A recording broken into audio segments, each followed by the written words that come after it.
సామెతలు 11వ అధ్యాయము. దొంగత్రాసు యెహోవాకు హేయము, సరియైన గుండు ఆయనకిష్టము. అహంకారం వెంబడి అవమానం వచ్చును. వినయము గలవారి యొద్ద జ్ఞానమున్నది. యథార్థవంతుల యథార్థత వారికి త్రోవ చూపించును. ద్రోహుల మూర్ఖ స్వభావము వారిని పాడు చేయును. ఉగ్రత దినమందు ఆస్తి అక్కరకు రాదు. నీతి మరణము నుండి రక్షించును. యథార్థవంతుల నీతి వారి మార్గమును సరళం చేయును. భక్తిహీనుడు తన భక్తిహీనత చేతనే పడిపోవును. యథార్థవంతుల నీతి వారిని విమోచించును.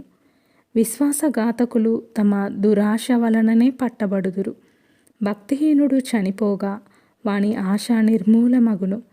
బలాఢ్యులైన వారి ఆశ భంగమైపోవును. నీతిమంతుడు బాధ నుండి తప్పింపబడును. భక్తిహీనుడు బాధపాలగును. భక్తిహీనుడు తన నోటి మాట చేత తన పొరుగు వారికి నాశనం తెప్పించును.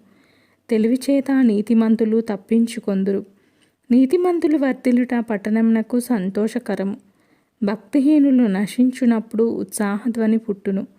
యథార్థవంతుల దీవెన వలన పట్టణమునకు కీర్తి కలుగును. భక్తిహీనుల మాటలు దానిని బొర్లద్రోయును. తన పొరుగువానిని తృణీకరించువాడు బుద్ధి లేనివాడు. వివేకి అయినవాడు మౌనముగా నుండును. కొండగాడై తిరుగులాడువాడు పరుల గుట్టు బయటపెట్టును. నమ్మకమైన స్వభావము గలవాడు సంగతి దాచును.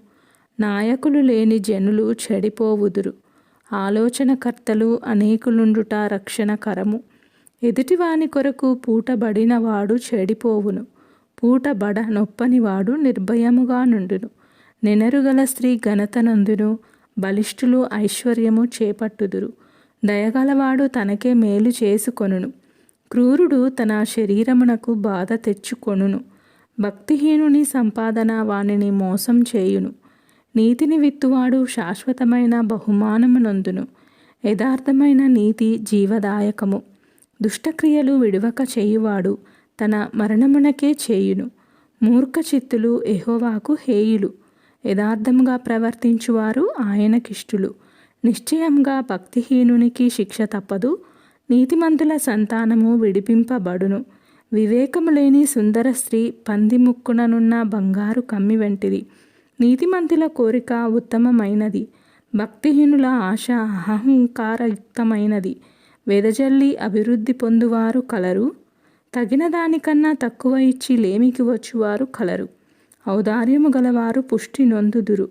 నీళ్లు పోయేవారికి నీళ్లు పోయబడును. ధాన్యము బిగబట్టు వానిని జనులు శపించెదరు. దానిని అమ్మువాని తలమీదికి దీవెన వచ్చును. మేలు చేయగోరువాడు ఉపయుక్తమైన క్రియ చేయును. కీడు చేయగోరువానికి కీడే మూడును. ధనమును నమ్ముకొనువాడు పాడైపోవును. నీతిమంతులు చిగురాకు వలె వృద్ధి నొందుదురు. తన ఇంటి వారిని బాధపెట్టువాడు గాలిని స్వతంత్రించుకొనును. మూఢుడు జ్ఞాన హృదయులకు దాసుడగును. నీతిమంతులు ఇచ్చు ఫలము జీవవృక్షము. జ్ఞానము గలవారు ఇతరులను రక్షించుదురు. నీతిమంతులు భూమి మీద ప్రతిఫలము పొందుదురు. భక్తిహీనులను పాపులను మరీ నిశ్చయముగా ప్రతిఫలము పొందుదురు గదా. ఆమెన్.